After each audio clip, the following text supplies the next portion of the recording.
Welcome to Blessing Today. Blessing ടുഡേയിലേക്ക് സ്വാഗതം. I believe today the Lord is going to do something big, something great in your life. ഇന്ന് ദൈവം നിങ്ങളുടെ ജീവിതത്തിൽ വളരെ പ്രധാനപ്പെട്ട വളരെ വലിയതായ ചില കാര്യങ്ങൾ ചെയ്യാൻ പോകുകയാണ് എന്ന് ഞാൻ വിശ്വസിക്കുന്നു. So right away call up your friends and announce to watch this channel right now. ഈ സമയത്ത് നിങ്ങളുടെ കൂട്ടുകാരെ ഒക്കെ വിളിച്ച് ഈ ഒരു ചാനൽ, ഈ പ്രോഗ്രാം കാണുവാനായിട്ട് വിളിച്ച് അറിയിക്കുക. And if you're watching in some social media platform, just share the link of this video with them. അത് മാത്രമല്ല, നിങ്ങൾ ഏതെങ്കിലും സോഷ്യൽ മീഡിയ പ്ലാറ്റ്ഫോമിലൂടെയാണ് ഇത് കാണുന്നതെങ്കിൽ ഇപ്പോൾ അതിൻ്റെ ലിങ്ക് മറ്റുള്ളവർക്ക് ഷെയർ ചെയ്ത് കൊടുക്കുക. And today we are going to learn something new from the Lord. ഇന്ന് വളരെ പ്രധാനപ്പെട്ട പുതിയതായിട്ടുള്ള ചില കാര്യങ്ങൾ കർത്താവിൽ നിന്ന് നമ്മൾ പഠിക്കുവാൻ പോകുകയാണ്. And before that we are going to pray for the sponsors of today's episode. അതിനു മുന്നമേ ഇന്നത്തെ സ്പോൺസേഴ്സിന് വേണ്ടി കൂടെ നമ്മൾ പ്രാർത്ഥിക്കാൻ വേണ്ടി പോവുകയാണ്. Yeah. ഇന്നത്തെ നമ്മുടെ സ്പോൺസർ എന്നുള്ളത് കാഞ്ഞിരപ്പള്ളിയിൽ നിന്ന് സംഗീതയാണ് ഇന്നത്തെ നമ്മുടെ sponsor. Thank you so much, Sangeeta. ഇന്ന് തൻ്റെ ഭർത്താവ് ജോയുടെ 50ാമത്തെ ജന്മദിനമാണ്. 50th birthday. Wonderful. Happy birthday Jo. കർത്താവ് ഒത്തിരി അനുഗ്രഹിക്കട്ടെ. കർത്താവെ, ഞങ്ങൾ ഒരുമിച്ച് ചേർന്ന് ഇപ്പോൾ പ്രാർത്ഥിക്കുന്നു. നീ ഇതുവരെ കാത്തു പരിപാലിച്ചതിന് എല്ലാറ്റിനും ഞങ്ങൾ അങ്ങേക്ക് നന്ദി പറയുന്നു. നല്ല ആരോഗ്യവും പരിശുദ്ധാത്മാവിൻ്റെ അഭിഷേകവും മാർഗനിർദ്ദേശവും ലഭിക്കുവാൻ പ്രാർത്ഥിക്കുന്നു. കുടുംബമായി പരിശുദ്ധാത്മ നിറവിൽ ജീവിക്കുവാൻ വേണ്ടി ഞങ്ങളിപ്പോൾ പ്രാർത്ഥിക്കുന്നു കർത്താവെ.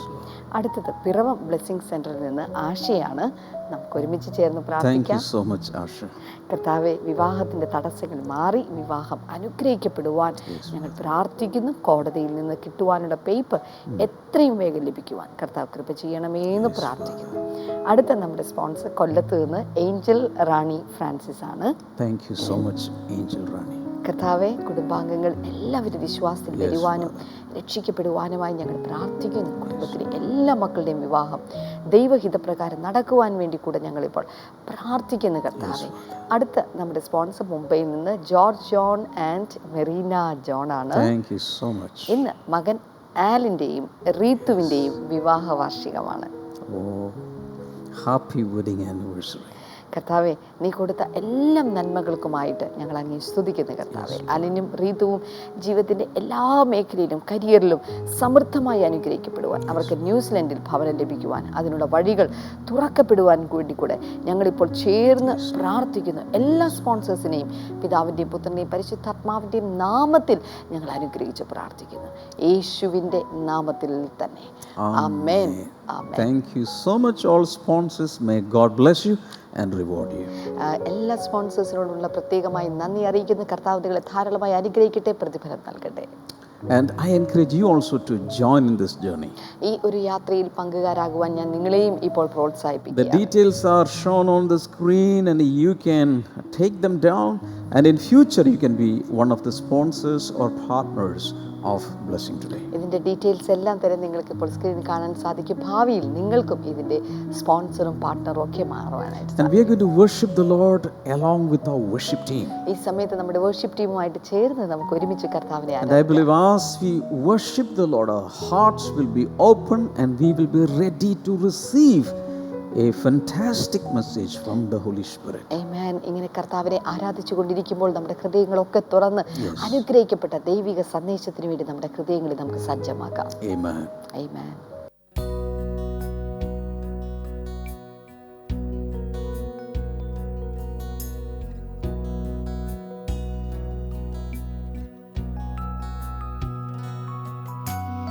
എനിക്കൊരു ഉത്തമ ഗീതം എൻ്റെ പ്രിയനോടു പാടുവാനുണ്ട്. യേശുവിനായി എഴുതിയ ഗീതം ഒരു പനിനീർ പൂ പോലെ മൃദുലം. എൻ്റെ ഹൃദയത്തെ തൊടുവാൻ, മുറിവിൽ തലോടുവാൻ, യേശുവെ പോലാരെയും ഞാൻ കണ്ടതില്ല.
മരുഭൂമിയിൽ അർദ്ധപ്രാണനാം ഒരു കണ്ണും കാണാതെ വിതുമ്പിയപ്പോൾ സ്നേഹക്കൊടിയിൽ എന്നെ മറച്ചു. ഓമനപ്പേർ ചൊല്ലി എന്നെ മാർബോടണച്ചു. മരുഭൂമിയിൽ അർദ്ധപ്രാണനാം ഒരു കണ്ണും കാണാതെ വിതുമ്പിയപ്പോൾ സ്നേഹക്കൊടിയിൽ എന്നെ മറച്ചു. ഓമനപ്പേർ ചൊല്ലി എന്നെ മാർബോടണച്ചു. എന്റെ ഹൃദയത്തെ തൊടുവാൻ മുറിവിൽ തലോടുവാൻ യേശുവെ പോലാരെയും ഞാൻ കണ്ടതില്ല. ഇത്രയേറെ ആനന്ദം ജീവിതത്തിലേക്കുമെന്ന് യേശുവെ ഒരിക്കലും നിനച്ചതില്ല.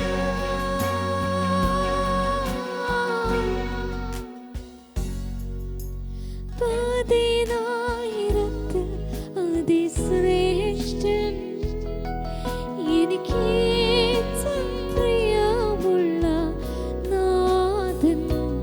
എന്റെ ഹൃദയം കവർന്ന പ്രേമകാന്തൻ. സർവാംഗസുന്ദരൻ യേശു. പതിനായിരത്തിൽ അതിശ്രേഷ്ഠൻ എനിക്ക് ഏറ്റവും പ്രിയമുള്ള നാഥൻ. എന്റെ ഹൃദയം കവർന്ന പ്രേമകാന്തൻ. സർവാംഗസുന്ദരൻ യേശു. How can we know that we are intimate with the Holy Spirit? പരിശുദ്ധാത്മാവുമായിട്ട് നമുക്കൊരടുപ്പമുണ്ട് എന്ന കാര്യം എങ്ങനെയാണ് നമുക്ക് തിരിച്ചറിയാൻ സാധിക്കുന്നത്? One of the signs is easy recognition of the voice of the Holy Spirit. പരിശുദ്ധാത്മാവിൻ്റെ ശബ്ദത്തെ വേഗത്തിൽ തിരിച്ചറിയുന്നതാണ് അതിലെ ഒന്നാം ഒരു അടയാളം എന്നുള്ളത്. So when we are close to the Holy Spirit, we can easily recognize His voice. പരിശുദ്ധാത്മാവുമായിട്ട് വളരെ അടുത്ത ബന്ധം നമുക്കുണ്ടെങ്കിൽ അവൻ്റെ ശബ്ദം നമുക്ക് വേഗത്തിൽ തിരിച്ചറിയാൻ സാധിക്കും. Suppose your father is sitting in the living room. ഉദാഹരണമായിട്ട് നിങ്ങളുടെ പിതാവ് ഇപ്പോൾ ലിവിംഗ് റൂമിൽ ഇരിക്കുകയാണെന്ന് കരുതുക. And you are also in the living room. നിങ്ങളും ഇപ്പോൾ ആ പ്രധാന മുറിയിൽ ഇരിക്കുന്നു. You are sitting next to him. അവന്റെ തൊട്ട അടുത്ത് തന്നെ നിങ്ങൾ ഇരിക്കുന്നു. Whatever he speaks, even if it is in a very low volume, you can clearly hear his voice. അദ്ദേഹം ശബ്ദം താഴ്ന്ന് കുറച്ചാണ് സംസാരിക്കുന്നത് എങ്കിൽ കൂടിയും നിങ്ങൾ അടുത്തിരിക്കുന്നതുകൊണ്ട് നിങ്ങൾക്ക് വ്യക്തമായി കേൾക്കാൻ സാധിക്കും. But suppose you are going to the kitchen. എന്നാൽ നിങ്ങൾ അവിടെ നിന്ന് ഇപ്പോൾ അടുക്കളയിലാണ് നിൽക്കുന്നതെന്ന് കരുതുക. Still the father is speaking something in the living room. ഇപ്പോൾ ലിവിംഗ് റൂമിലിരുന്ന് ഇപ്പോഴും പിതാവ് ചില കാര്യങ്ങൾ But സംസാരിക്കുന്നു. you are in the kitchen. പക്ഷെ നിങ്ങൾ ഇപ്പോൾ അടുക്കളയിലാണ്. You are meters away from him. ചില മീറ്ററുകൾ നിങ്ങൾ അദ്ദേഹത്തിന് അകന്നാണ് നിൽക്കുന്നത്. Still your father is audible to you, but nothing is so clear. ഇപ്പോഴും അദ്ദേഹത്തിന്റെ ശബ്ദം നിങ്ങൾ കേൾക്കുന്നുണ്ടെങ്കിലും ഒന്നും വ്യക്തമായിട്ട് മനസ്സിലാകുന്നില്ല. Suppose you are now going to upstairs. ഇനി ഇപ്പോൾ നിങ്ങൾ മുകൾ നിലയിലാണെന്ന് കരുതുക. And you are in your bedroom. നിങ്ങൾ ഇപ്പോൾ നിങ്ങളുടെ ബെഡ്റൂമിനകത്താണ്. Still the father is saying something, but maybe nothing is audible to you. ഇപ്പോഴും നിങ്ങളുടെ പിതാവ് എന്തൊക്കെയോ സംസാരിക്കുന്നുണ്ടെങ്കിൽ പോലും നിങ്ങൾക്ക് അതൊന്നും വ്യക്തമായി കേൾക്കാൻ And സാധിക്കുന്നില്ല. if you're going out of your house to some other place, ഇനിയിപ്പോൾ നിങ്ങളുടെ ഭവനത്തിൽ നിന്ന് നിങ്ങൾ മറ്റൊരു സ്ഥലത്താണ് പോയി നിൽക്കുന്നത്. absolutely nothing can be heard from your father. നിങ്ങളുടെ പിതാവ് പറയുന്ന ഒന്നും തന്നെ നിങ്ങൾക്ക് കേൾക്കാൻ സാധ്യമല്ല. In the same way, അതുപോലെ തന്നെ the more you are going away from the Holy Spirit, you will be listening to him lesser. നിങ്ങൾ പരിശുദ്ധാത്മാവിൽ നിന്ന് എത്രത്തോളമാണ് അകന്നു പോയിക്കൊണ്ടിരിക്കുന്നത് അതിനനുസരിച്ചിട്ട് അവനെ കേൾക്കുന്നതിലും നിങ്ങൾക്ക് കുറവുണ്ടായിരിക്കും. So when you are intimate with the Holy Spirit, an inner voice will be speaking to you. നിങ്ങൾ പരിശുദ്ധാത്മാവുമായിട്ട് അഗാധമായ ഒരു ബന്ധം നിങ്ങൾക്കുണ്ടെങ്കിൽ നിങ്ങളുടെ അകത്ത് നിന്ന് ഒരു ശബ്ദം നിങ്ങൾക്ക് തിരിച്ചറിയാൻ സാധിക്കും. When the inner voice stops, that means the Holy Spirit is not in function, at least for a temporary period. നിങ്ങളുടെ അകത്ത് നിന്നുള്ള ആ ശബ്ദം നിങ്ങൾക്ക് കേൾക്കാൻ സാധിക്കുന്നില്ലെങ്കിൽ അതിൻ്റെ അർത്ഥം ചില കാലഘട്ടത്തിലേക്ക് താൽക്കാലികമായിട്ടാണെങ്കിലും പരിശുദ്ധാത്മാവിൻ്റെ അടുപ്പം നിങ്ങളിൽ കുറഞ്ഞിരിക്കുകയാണ്. I still remember years ago I heard Derek Prince saying, behind every voice there is a person. ചില വർഷങ്ങൾക്ക് മുമ്പ് ഡെറക് പ്രിൻസ് പറഞ്ഞ ഒരു വാക്ക് ഞാൻ ഓർത്തു പോവുകയാണ്, ഏതൊരു ശബ്ദത്തിൻ്റെ പിറകിലും ഒരു വ്യക്തി ഉണ്ടായിരിക്കും. So if you are hearing a voice inside of you, behind that voice there is a person. നിങ്ങളുടെ അകത്ത് നിന്ന് നിങ്ങളൊരു ശബ്ദം കേൾക്കുന്നുണ്ടെങ്കിൽ, ആരോ നിങ്ങളോട് സംസാരിക്കുന്നതായിട്ട് നിങ്ങൾ അറിയുന്നുണ്ടെങ്കിൽ അതിൻ്റെ പിറകിൽ ഒരു വ്യക്തിയുണ്ട്. Generally, if you discern, you can listen to 3 different kinds of voices. നിങ്ങൾ പ്രധാനമായിട്ടും 3 തരത്തിലുള്ള ഇത്തരത്തിലുള്ള ശബ്ദങ്ങളെ നിങ്ങൾക്ക് വിവേചിച്ചറിയാൻ സാധിക്കും. One is your own voice. ഒന്നാമത് നിങ്ങളുടെ തന്നെ ഉള്ള ശബ്ദം. Because you are talking to yourself always. കാരണം നിങ്ങൾ എല്ലായ്പ്പോഴും നിങ്ങളുടെ അകത്ത് നിങ്ങൾ സംസാരിച്ചു കൊണ്ടിരിക്കുകയാണ്. So there is an inner voice. അത് ഒരു ആന്തരിക ശബ്ദമാണ്. Your own voice. നിങ്ങളുടെ സ്വന്തം ശബ്ദം. At the same time, the devil can come in between and talk to you. അതിനിടയിൽ സാത്താനും ഇതുപോലെ വന്ന് നിങ്ങളുടെ അകത്തേക്ക് വന്ന് നിങ്ങളോട് സംസാരിക്കാൻ He സാധിക്കും. will talk all kinds of evil things. He will talk all kinds of bad things. He will talk all kinds of negative stuff. എല്ലാ നെഗറ്റീവായിട്ടുള്ള കാര്യങ്ങൾ, എല്ലാ നല്ലതല്ലാത്ത കാര്യങ്ങൾ, എല്ലാ ദൈവികമല്ലാത്ത കാര്യങ്ങൾ ഒക്കെ അവൻ നിങ്ങളോട് സംസാരിക്കും. But if you are so keen and sensitive, the Holy Spirit can talk to you. എന്നാൽ നിങ്ങൾ വളരെ പരിശുദ്ധാത്മാവുമായിട്ട് വളരെ വ്യക്തമായിട്ടുള്ള ഒരു അടുപ്പം നിങ്ങൾക്കുള്ള വ്യക്തിയാണെങ്കിൽ പരിശുദ്ധാത്മാവ് നിങ്ങളോട് സംസാരിച്ചു. This is why Jesus repeatedly said to his disciples, let him who has an ear listen to this, hear this. അതുകൊണ്ടാണ് യേശു കർത്താവ് പലപ്പോഴും ആവർത്തിച്ച് പറഞ്ഞ ഒരു കാര്യം, ചെവിയുള്ളവൻ കേൾക്കട്ടെ. So when you are intimate with the Holy Spirit, you can easily recognize his voice. അതുകൊണ്ട് നിങ്ങൾ പരിശുദ്ധാത്മാവുമായിട്ട് അഭേദ്യമായിട്ടുള്ള ഒരു അടുപ്പം നിങ്ങൾക്കുണ്ടെങ്കിൽ നിങ്ങൾക്ക് അവൻ്റെ ശബ്ദം വേഗത്തിൽ തിരിച്ചറിയാൻ സാധിക്കും. And the farther you go, lesser the clarity of his voice. എത്രത്തോളം പരിശുദ്ധാത്മാവിൽ നിന്ന് അകന്നാണോ നിങ്ങൾ പോകുന്നത്, അത്രത്തോളം അവൻ്റെ ശബ്ദത്തിൻ്റെ വ്യക്തത കുറഞ്ഞുകൊണ്ടിരിക്കും. And I encourage you all to pray to the Holy Spirit these days so that you will have that kind of an intimacy with the Holy Spirit and you can recognize his voice always. അതുകൊണ്ട് ഈ ദിവസങ്ങളിൽ അവൻ്റെ ശബ്ദം വേഗത്തിൽ തിരിച്ചറിഞ്ഞ് അത്രത്തോളമുള്ള ഒരു ആത്മബന്ധത്തിലേക്ക് നമ്മൾ ഓരോരുത്തരും എത്തിച്ചേരുവാൻ വേണ്ടി ഇന്ന് നമ്മൾ പ്രാർത്ഥിക്കേണ്ടിയിരിക്കുന്നു. And I believe the reason why you are listening to this Blessing Today program is because God loves you to hear his voice. എന്തുകൊണ്ടാണ് നിങ്ങൾ ഈ ഒരു ബ്ലെസ്സിംഗ് ടുഡേ പ്രോഗ്രാം കാണുന്നത് എന്ന് ചോദിച്ചാൽ അതിൻ്റെ കാരണം ദൈവം നിങ്ങളെ അധികമായി സ്നേഹിക്കുന്നു.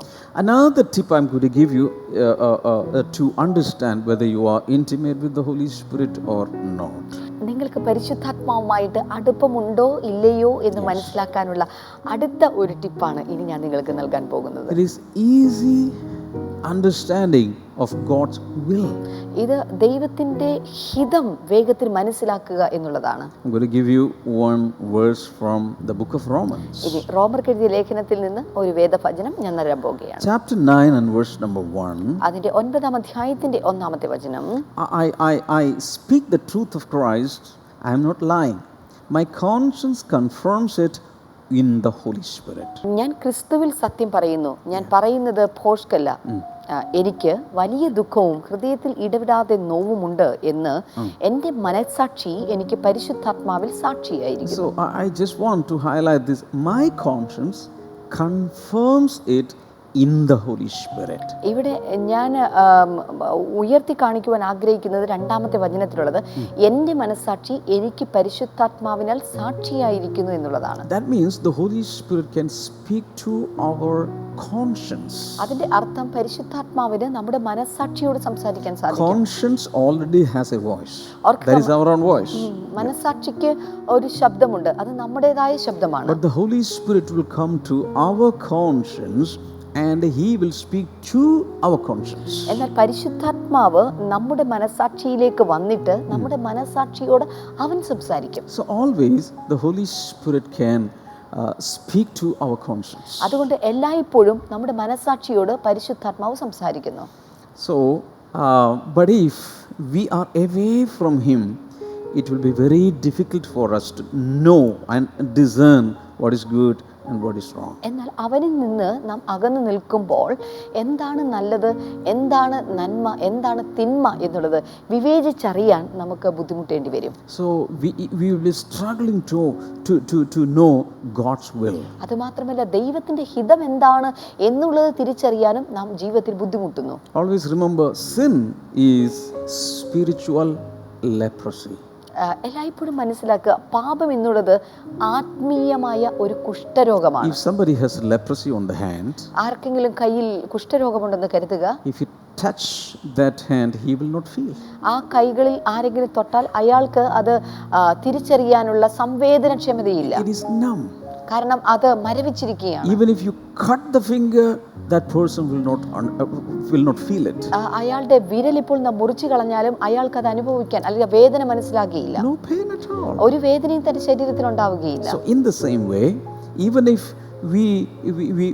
when we sin, we cannot even understand whether we are sinning or not, because all our spirit and the conscience, everything will become numb. ഓർക്കുക, അതുകൊണ്ട് നിങ്ങളുടെ ജീവിതത്തിൽ നാം പാപം ചെയ്യുമ്പോൾ നമുക്ക് പരിശുദ്ധാത്മാവുമായിട്ടുള്ള ആ ഒരു ബന്ധം, അത് തിരിച്ചറിയുന്ന കാര്യങ്ങൾ മനസ്സിലാകാതെ നമ്മുടെ ജീവിതത്തിൽ മരവിച്ചിരിക്കുന്ന പോലെ പാപത്തിൽ മരവിച്ചിരിക്കുന്ന ഒരു അവസ്ഥയിലായി. Many people in this world, because they are immersed in sins, they don't even feel guilty consciousness. ഒത്തിരി ആളുകളും പാപത്തിൽ ആഴ്ന്ന് ജീവിക്കുന്നത് കൊണ്ട് അവരുടെ ജീവിതത്തിൽ അവർക്ക് ഒരിക്കലും പാപത്തെക്കുറിച്ച് കുറ്റബോധം ഉണ്ടാകുന്നില്ല. For example, in the Old Testament, there was a disciple of a famous prophet called Gehazi. ഉദാഹരണമായിട്ട് പഴയ നിയമത്തിൽ അതിശക്തനായിട്ടുള്ള ഒരു പ്രവാചകന്റെ ശിഷ്യനായിട്ടുള്ള ഗേഹസിയെ കുറിച്ച് നാം വായിക്കുന്നുണ്ട്. And he sinned against God. അദ്ദേഹം ദൈവത്തിനെതിരെ പാപം ചെയ്തു. Even though there were so many warnings, he coveted many things and he stole them and he hid them, and finally he had leprosy all over. തനിക്ക് പാപത്തെക്കുറിച്ചുള്ള മുന്നറിയിപ്പുകൾ പലതും ലഭിച്ചിട്ടും താൻ അതിൽ ഉൾപ്പെട്ടു, താൻ അത് മോഹിച്ചു, കണ്ടെടുത്തു, അതിനെ മറച്ചു വെച്ചു. അതുകൊണ്ട് ദൈവം അതിന്റെ അനന്തരഫലം എന്നോണം തന്റെ ശരീരത്തിൽ തനിക്ക് കുഷ്ഠരോഗം അനുഭവിക്കേണ്ടി വന്നു. So that's only a shadow of the spiritual leprosy that we can have. ഇത് ആത്മീയ കുഷ്ഠത്തിന് നമ്മുടെ ജീവിതത്തിൽ സംഭവിക്കാൻ സാധ്യതയുള്ള ആത്മീക കുഷ്ഠത്തിന്റെ ഒരു നിഴൽ മാത്രമാണിത്. When we come to Hebrews chapter number 10, എബ്രായർക്ക് എഴുതിയ ലേഖനം 10-ാം അധ്യായത്തിലേക്ക് നാം വന്നാൽ verses 26 and 27, അതിന്റെ 26-27 വചനങ്ങളിൽ it says, if we deliberately keep on sinning after we have received the knowledge of the truth, no sacrifice for sins is left, but only a fearful expectation of judgment and of raging fire that will consume the enemies of God. 26-ാമത്തെ വചനം, സത്യത്തിന്റെ പരിജ്ഞാനം ലഭിച്ച ശേഷം നാം മനഃപൂർവ്വം പാപം ചെയ്താൽ പാപങ്ങൾക്ക് വേണ്ടി ഇനി ഒരു യാഗവും ശേഷിക്കാതെ 27 ന്യായവിധിക്കായി ഭയങ്കരമായ ഒരു പ്രതീക്ഷയും എതിരികളെ ദഹിപ്പിക്കാനുള്ള ക്രോധാഗ്നിയുമേയുള്ളൂ. So it clearly says, if we deliberately keep on sinning. ഇവിടെ നാം കാണുന്ന ഒരു കാര്യമാണ്, നാം മനഃപൂർവ്വം പാപം ചെയ്തുകൊണ്ടിരുന്നാൽ. If you keep on sinning deliberately without ceasing against the will of God, what happens is your conscience will become so numb and you will never feel conscious prick. അവർക്ക് മനഃപൂർവ്വമായിട്ട് നാം പാപം ചെയ്തുകൊണ്ടിരുന്നാൽ, ദൈവത്തോട് മാനസാന്തരപ്പെടുവാനുള്ള മനസ്സില്ലാതിരുന്നു കഴിഞ്ഞാൽ നമ്മുടെ മനസ്സാക്ഷി തഴമ്പിച്ചു പോകും എന്നാണ് ഇവിടെ അർത്ഥമാക്കിയിരിക്കുന്നത്. And there is a strong warning given here after that we receive the knowledge of the truth, no sacrifice for sins is left. അവിടെ നൽകിയിരിക്കുന്ന ഒരു മുന്നറിയിപ്പ് ഇതാണ്, ഇങ്ങനെ സത്യത്തിന്റെ പരിജ്ഞാനം ഒരാൾക്ക് ഉണ്ടായതിനു ശേഷം അയാൾ മനഃപൂർവ്വം പാപം ചെയ്തുകൊണ്ടിരുന്നാൽ പാപങ്ങൾക്ക് വേണ്ടി ഇനി ഒരു യാഗവും ശേഷിക്കുന്നില്ല. Because Jesus was sacrificed once and for all. കാരണം യേശു കർത്താവ് എന്നും എന്നേക്കുമായി അവനൊരു യാഗമായി തീർന്നു. And in verse number 27 it is written, but only a fearful expectation of judgment and of raging fire, that means eternal fire, hell fire, that will consume the enemies of God. എന്നാൽ അവിടെ 27-ാമത്തെ വചനത്തിൽ ഭയങ്കരമായൊരു പ്രതീക്ഷയും എതിരികളെ ദഹിപ്പിക്കാനുള്ള ക്രോധാഗ്നിയുമേ അങ്ങനെയുള്ളവർക്കുള്ളൂ എന്നാണ് അവിടെ പറഞ്ഞിരിക്കുന്നത്. That means even after knowing the truth deliberately against God, if a person is sinning, he will even cannot use a chance for repentance. അതിൻ്റെ അർത്ഥം എങ്ങനെയാണ്? ഒരാൾ ദൈവത്തെ അറിഞ്ഞു കഴിഞ്ഞതിന് ശേഷം മനഃപൂർവ്വമായി പാപം ചെയ്തു കഴിഞ്ഞാൽ അദ്ദേഹത്തിന് ഇനി അതിൽ നിന്ന് പുറത്തു വരുവാനുള്ള അവസരങ്ങൾ പോലും ഇല്ലാത്ത ഒരു സ്ഥിതി വിശേഷത്തിലേക്ക് അദ്ദേഹം എത്തിച്ചേരും. Now I request you to turn your pages of the Bible to James chapter 1. ഇനി ഇപ്പോൾ നിങ്ങളുടെ ബൈബിളിന്റെ പേജുകൾ യാക്കോബിന്റെ ലേഖനം 1-ാം അധ്യായത്തിലേക്ക് വന്നാലും Chapter 1 verse number 14 അതിന്റെ 1-ാമത്തെ to അധ്യായത്തിന്റെ 15. 14-15 വചനങ്ങൾ. It reads, "But each one is tempted when by his own evil desire he is dragged away and enticed. Then after desire has conceived, it gives birth to sin. And sin, when it is full grown, gives birth to death." 14-ാമത്തെ വചനം, ഓരോരുത്തൻ പരീക്ഷിക്കപ്പെടുന്നത് സ്വന്തം മോഹത്താൽ ആകർഷിച്ച് വശീകരിക്കപ്പെടുകയാൽ ആകുന്നു. Yes. മോഹം ഗർഭം ധരിച്ച് പാപത്തെ പ്രസവിക്കുന്നു. പാപം മുഴുത്തിട്ട് മരണത്തെ പെറുന്നു. The process starting from evil desire until it reaches death is portrayed here. ഇവിടെ ഇതിൻ്റെ ഒരു പ്രക്രിയ എന്ന് പറയുന്നത് മോഹം, സ്വന്തം മോഹം അവിടെ നിന്ന് തുടങ്ങിയിട്ട് മരണത്തിൽ അവസാനിക്കുന്ന ഒരു പ്രക്രിയയാണ് ഇവിടെ പാപത്തിന്റെ കാര്യത്തിൽ കാണുന്നത്. It is picturized vividly here. ഇത് വളരെ വ്യക്തമായിട്ടാണ് ഇവിടെ ഇതിന്റെ ചിത്രീകരണം കാണാൻ സാധിക്കുന്നത്. I'm talking about how you can easily understand God's will. എങ്ങനെയാണ് ദൈവത്തിന്റെ ഹിതം നമുക്ക് വളരെ പെട്ടെന്ന് മനസ്സിലാക്കാൻ സാധിക്കുന്നത് എന്നതിനെ കുറിച്ചാണ് ഞാനിപ്പോൾ പഠിപ്പിച്ചുകൊണ്ടിരിക്കുന്നത്. Factors that will block us from knowing His will. അവന്റെ ഹിതം തിരിച്ചറിയുന്നതിൽ എന്തൊക്കെ ഘടകങ്ങളാണ് നമ്മെ തടസ്സപ്പെടുത്തുന്നത് എന്നുള്ളതാണ് നാം ഇപ്പോൾ പഠിച്ചുകൊണ്ടിരിക്കുന്നത്. When we are into sin, we cannot even understand God's will. നാം പാപത്തിന് അകത്ത് ആയിരിക്കുന്ന സമയത്ത് നമുക്ക് ദൈവത്തിന്റെ ഹിതം എന്താണ് എന്നുള്ളത് മനസ്സിലാക്കാൻ പറ്റാതെ പോകും. When we come to Joshua chapter 7, ഇനി ഇപ്പോൾ യോശുവയുടെ പുസ്തകം 7-ാം അധ്യായത്തിലേക്ക് വന്നാൽ and verse number 21, അതിന്റെ 21-ാമത്തെ വചനം, there was a guy who committed a great sin. ഇവിടെയും നമുക്ക് ഒരു പാപം ചെയ്തിട്ടുള്ള ഒരു വലിയ പാപം ചെയ്ത ഒരു വ്യക്തിയെ കുറിച്ച് കാണാം. The people of Israel had a great victory in Jericho. Jericho എന്ന് പറയുന്ന, എരിഹോ എന്ന് പറയുന്ന പട്ടണത്തിന്റെ കാര്യത്തിൽ ഇപ്പോൾ ഇസ്രായേൽ ജനത്തിന് ഒരു വലിയ ജയം നേരിട്ടിരിക്കുകയാണ്. After that victory, and after they were still in that afterglow, they were heading against a city called Ai. ഇതിന് ശേഷം, ഈ വിജയത്തിന് ശേഷം മറ്റൊരു പട്ടണം പിടിച്ചെടുക്കുവാൻ വേണ്ടിയിട്ട് അവർ ഹായ് എന്ന് പറയുന്ന പട്ടണത്തിനെതിരെ മുന്നോട്ട് പോയിക്കൊണ്ടിരിക്കുകയാണ്. But there was one person who committed sin against God. എന്നാൽ അതിനകത്ത് ഈ ജനങ്ങളുടെ ഇടയിൽ ഒരു വ്യക്തി ദൈവത്തിനെതിരെ പാപം ചെയ്തു. And finally he was caught. ഒടുവിൽ അദ്ദേഹം പിടിക്കപ്പെട്ടു. He was under arrest. അദ്ദേഹം ഇപ്പോൾ He was അറസ്റ്റിലായിരിക്കുന്നു. questioned. അദ്ദേഹം ചോദ്യം ചെയ്യപ്പെടുന്ന Now വിധേയനായി. he explains how he did that sin. ഇപ്പോൾ ആ ചോദ്യം ചെയ്യുന്നതിനിടയിൽ എങ്ങനെയാണ് താൻ ആ പാപം ചെയ്തത് എന്നുള്ളത് താൻ വിവരിക്കാൻ തുടങ്ങി. This is what he says. ഇതാണ് അദ്ദേഹം അവിടെ പറഞ്ഞത്. When I saw in the plunder a beautiful robe from Babylonia, 200 shekels of silver and a wedge of gold weighing 50 shekels, I coveted them and took them. They are hidden in the ground inside my tent with the silver underneath. ഇവിടെ നാം കാണുന്നത്, ഞാൻ കൊള്ളയുടെ കൂട്ടത്തിൽ വിശേഷമായൊരു Babylonia മേലങ്കിയും 200 ശെക്കൽ വെള്ളിയും 50 ശെക്കൽ തൂക്കമുള്ള ഒരു പൊൻകട്ടിയും കണ്ടു, മോഹിച്ചെടുത്തു. അവ എൻ്റെ കൂടാരത്തിന്റെ നടുവിൽ നിലത്ത് കുഴിച്ചിട്ടിരിക്കുന്നു. Four things I want to highlight here. ഇവിടെ 4 പ്രധാന കാര്യങ്ങൾ ഉയർത്തി കാണിക്കുവാൻ ഞാൻ ആഗ്രഹിക്കുന്നു. Number 1 is I saw. ഒന്നാമത്തെ കാര്യം എന്നുള്ളത് ഞാൻ കണ്ടു എന്നുള്ളതാണ്. First we see something. ആദ്യത്തേത് നമ്മൾ ചില കാര്യങ്ങൾ കാണുന്നു.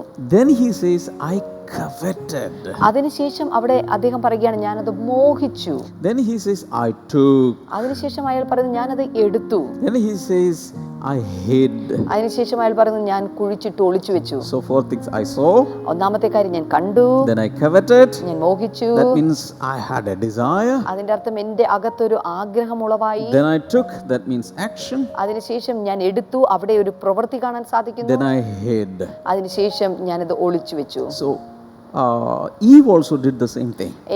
ഹവ്വായും ഇതേ കാര്യമാണ് ചെയ്തത്. She saw the fruit അവൾ ആ പഴം കണ്ടു, and she desired it, അതിനെ മോഹിച്ചു. and she ate and gave a portion to her husband, അവൾ കഴിച്ചു, എന്നിട്ട് അതിന്റെ ഒരു ഭാഗം തന്റെ ഭർത്താവിനും അവൾ കൊടുത്തു. and both of them hid themselves. അതിനുശേഷം ഇവർ രണ്ടുപേരും ഒളിക്കുവാൻ തുടങ്ങി. So when we sin against God, we cannot even understand the will of God. നാം ദൈവത്തിനെതിരെ പാപം ചെയ്യുമ്പോൾ ദൈവത്തിന്റെ ഹിതം എന്താണ് എന്നുള്ളത് നമുക്ക് മനസ്സിലാക്കാൻ സാധിക്കാതെ പോകും. So when we are intimate with the Holy Spirit, when we have a deep relationship with the Holy Spirit, easily we can recognize the will of God. എന്നാൽ നാം ദൈവവുമായിട്ട് അല്ലെങ്കിൽ പരിശുദ്ധാത്മാവുമായിട്ടുള്ള ഒരു ബന്ധത്തിലായിരിക്കുമ്പോൾ, ആഴത്തിലുള്ള ഒരു അടുപ്പം നമുക്കുണ്ടായിരിക്കുമ്പോൾ, ദൈവത്തിന്റെ ഹിതം വളരെ പെട്ടെന്ന് വേഗത്തിൽ നമുക്ക് തിരിച്ചറിയാൻ സാധിക്കും. Quickly, I just want to give you a scripture portion. This is from Ephesians chapter 4.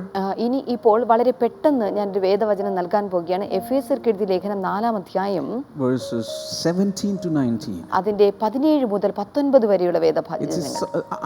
So I tell you this and insist on it in the Lord, that you must no longer live as the Gentiles do, in the futility of their thinking. അവിടെ നാം കാണുന്ന, ആകിയാൽ ഞാൻ കർത്താവിൽ സാക്ഷീകരിച്ച് പറയുന്നത് എന്തെന്നാൽ, ജാതികൾ തങ്ങളുടെ വ്യർത്ഥബുദ്ധി അനുസരിച്ച് നടക്കുന്നത് പോലെ നിങ്ങൾ ഇനി നടക്കരുത്. They are darkened in their understanding and separated from the life of God because of the ignorance that is in them due to the hardening of their hearts. Okay, അവർ അന്ധബുദ്ധികളായി അജ്ഞാന നിമിത്തം, ഹൃദയകാഠിന്യ നിമിത്തം തന്നെ ദൈവത്തിന്റെ ജീവനിൽ നിന്ന് അകന്ന് മനം തഴമ്പിച്ചു പോയവർ ആകയാൽ. Verse number 19. Having lost all sensitivity, they have given themselves over to sensuality, so as to indulge in every kind of impurity with a continual lust for more. മനം തഴമ്പിച്ചു പോയവർ ആകയാൽ അത്യാഗ്രഹത്തോടെ സകല അശുദ്ധിയും പ്രവർത്തിപ്പാൻ ദുഷ്കാമത്തിന് തങ്ങളെ തന്നെ ഏൽപ്പിച്ചിരിക്കുന്നു. So these verses concludes everything I told you today. ഇവിടെ ഈ വചനങ്ങൾ ഞാൻ നിങ്ങളോട് പറഞ്ഞ എല്ലാ കാര്യങ്ങളെയും ഉൾക്കൊള്ളിച്ചിട്ടുണ്ട്. Hallelujah. Hallelujah. So we are going to pray right now to God, ഈ സമയത്ത് നാം ദൈവത്തോട് ഒരുമിച്ച് പ്രാർത്ഥിക്കാൻ so പോകുകയാണ്. that we will easily understand His will. അങ്ങനെയെങ്കിൽ നമുക്ക് വളരെ പെട്ടെന്ന് അവന്റെ ഹിതത്തെ തിരിച്ചറിയാൻ Many സാധിക്കും. people wonder, what is the will for my life? ചില ആളുകളൊക്കെ ആഗ്രഹിക്കുന്ന ഒരു കാര്യമാണ്, എന്താണ് ദൈവത്തിന് എന്നെ കുറിച്ചുള്ള ആഗ്രഹം? My humble advice is this: എന്റെ ഒരു വിലയേറിയ താഴ്മയോടുള്ള ഒരു ഉപദേശം ഇതാണ്, have an intimate relationship with the Holy Spirit. പരിശുദ്ധാത്മാവുമായിട്ട് ആഴത്തിലുള്ള ഒരു അടുപ്പമുള്ള വ്യക്തിയായി തീരുക. You will automatically absorb the will of God because you are living together. നിങ്ങൾക്ക് വളരെ പെട്ടെന്ന് തന്നെ ഓട്ടോമാറ്റിക്കലി നിങ്ങൾക്ക് ആ ദൈവത്തിന്റെ ഹിതം വേഗത്തിൽ തിരിച്ചറിയാൻ I'm going to pray സാധിക്കും. for you. ഈ സമയത്ത് നമ്മൾ ഒരുമിച്ച് ചേർന്ന് Our പ്രാർത്ഥിക്കാൻ God is a പോകുകയാണ്. miracle working God. നമ്മുടെ ദൈവം അത്ഭുതങ്ങൾ പ്രവർത്തിക്കുന്ന If you are ദൈവമാണ്. sick in your body, നിങ്ങളുടെ ശരീരത്തിൽ നിങ്ങൾക്ക് രോഗമുണ്ടെങ്കിൽ Jesus is the healer. യേശു കർത്താവാണ് നിങ്ങളുടെ സൗഖ്യദായകൻ. Believe in your heart. നിങ്ങളുടെ ഹൃദയത്തിൽ ഇപ്പോൾ വിശ്വസിക്കുക. We are not miracle workers. ഞങ്ങൾ അത്ഭുതങ്ങൾ പ്രവർത്തിക്കുന്നവരല്ല, We are not healers. ഞങ്ങൾ രോഗസൗഖ്യം നൽകുന്നവരുമല്ല. But if you believe, God can heal you. എന്നാൽ നിങ്ങൾ വിശ്വസിക്കുന്നുണ്ടെങ്കിൽ കർത്താവിന് നിങ്ങളെ സൗഖ്യമാക്കാൻ സാധിക്കും. Father, I pray in the name of Jesus that you may heal people right now. പിതാവേ, ഇപ്പോൾ ഈ ജനത്തെ അങ്ങ് സൗഖ്യമാക്കേണ്ടതിനായി ഞങ്ങൾ പ്രാർത്ഥിക്കുന്നു. I see a person and you are suffering because of some hormonal imbalances. കർത്താവെ, ഒരു ഹോർമോണൽ ഇംബാലൻസ് ഉള്ള ഒരു വ്യക്തിയെക്കുറിച്ച് കർത്താവിനെ കാണിക്കുന്നു. And Jesus wants to heal you right now. കർത്താവ് നിങ്ങളെ സൗഖ്യമാക്കാൻ ആഗ്രഹിക്കുന്നു. And I can see another sister and your name is Susmita. മറ്റൊരു സഹോദരിയെ കുറിച്ച് കർത്താവിനെ കാണിക്കുന്നു. നിങ്ങളുടെ പേര് സുസ്മിത എന്നാണ്. And the Lord is healing you right now. കർത്താവ് നിങ്ങളെ ഇപ്പോൾ സൗഖ്യമാക്കിയാണ്. 2-3 different kinds of allergies are leaving you. life right now. 1-2 അലർജികൾ നിങ്ങളുടെ ശരീരത്തിൽ നിന്ന് ഇപ്പോൾ മാറിപ്പോവുകയാണ്. Receive your healing in Jesus' name. ഇപ്പോൾ തന്നെ യേശുവിൻ നാമത്തിൽ ആ സൗഖ്യത്തെ പ്രാപിക്കുക. And there are some sisters and brothers, couples watching us right now, and you don't have children, you are craving in your hearts for babies. അതുപോലെ തന്നെ ചില ദമ്പതികൾ, കുഞ്ഞുങ്ങളില്ലാത്ത ചില ദമ്പതികൾ നിങ്ങളുടെ ഹൃദയത്തിനകത്ത് നിങ്ങൾ വളരെയധികം ഭാരപ്പെടുകയും കുഞ്ഞുങ്ങൾക്ക് വേണ്ടി പ്രാർത്ഥിച്ച് ദാഹിക്കുകയും ചെയ്യുന്നുണ്ട്. Father, we pray sincerely that you may bless them with beautiful, smart, brilliant children. കർത്താവേ, ഇപ്പോൾ അവർക്ക് വളരെ സുന്ദരന്മാരായിട്ടുള്ള, സുന്ദരികളായിട്ടുള്ള, വളരെ സ്മാർട്ടായിട്ടുള്ള കുഞ്ഞുങ്ങളെ കൊടുത്ത് അങ്ങ് അനുഗ്രഹിക്കണമേ എന്ന് ഞങ്ങൾ പ്രാർത്ഥിക്കുന്നു. And different kinds of arthritis and rheumatism, the Lord is healing. എല്ലാ തരത്തിലുള്ള വാത രോഗങ്ങളും അതുപോലെ സന്ധിവാത രോഗവും ഇപ്പോൾ കർത്താവ് ഇതാ സൗഖ്യമാക്കിയാണ്. Kidney related issues the Lord is fixing right now. ഇപ്പോൾ വൃക്ക സംബന്ധമായിട്ടുള്ള അസുഖങ്ങൾ കർത്താവ് ഇതാ പരിഹരിക്കുകയാണ്. And diabetes the Lord is healing. അതുപോലെ തന്നെ പ്രമേഹ രോഗത്തെ കൂടെ കർത്താവ് ഇപ്പോൾ സൗഖ്യമാക്കുന്നു. I request you to stretch forth your hands towards the screen and receive your own healing. ഇപ്പോൾ തന്നെ നിങ്ങളുടെ കൈകൾ സ്ക്രീനിലേക്ക് നീട്ടി നിങ്ങളുടെ സൗഖ്യത്തെ പ്രാപിക്കുവാനായിട്ട് ഞാൻ നിങ്ങളോട് ആവശ്യപ്പെടുകയാണ്. In the name of Jesus, be healed and delivered. ഇപ്പോൾ യേശുവിന്റെ നാമത്തിൽ സൗഖ്യത്തെ ഈ നിമിഷത്തിൽ പ്രാപിക്കട്ടെ. Hallelujah. Hallelujah. You can see the power of the Holy Spirit coming forth and touching and healing people. ഈ സമയത്ത് ദൈവത്തിന്റെ ശക്തി നിങ്ങളുടെ മേൽ ഇറങ്ങി വന്ന് നിങ്ങളെ സൗഖ്യമാക്കുന്നത് തിരിച്ചറിയുക. Thank you, Lord, for touching and healing your people. കർത്താവേ, അങ്ങയുടെ ജനത്തെ അങ്ങ് സൗഖ്യമാക്കിയതിനായി Not only healing for any need in their life, Father, stretch forth your hands and bless them. കർത്താവേ, അവരുടെ ജീവിതത്തിലെ ഏത് ഒരു ആവശ്യത്തിലും പിതാവേ അങ്ങയുടെ കൈകൾ നീട്ടി അവരെ വിടുവിക്കണമേ, In സൗഖ്യമാക്കണമേ. Jesus' name. യേശുവിൻ നാമത്തിൽ. Amen. Amen. Thank you so much for watching today's episode. ഇന്നത്തെ എപ്പിസോഡ് വീക്ഷിച്ചതിന് പ്രത്യേകമായി നന്ദി അറിയിക്കുന്നു. You're so precious to God. നിങ്ങൾ കർത്താവിന് വളരെ വിലയേറിയവരാണ്. And watch these episodes without missing anyone. ഈ എപ്പിസോഡുകൾ ഓരോന്നും ഒന്നുപോലും ഒഴിവാകാതെ ഇപ്പോൾ കാണുക.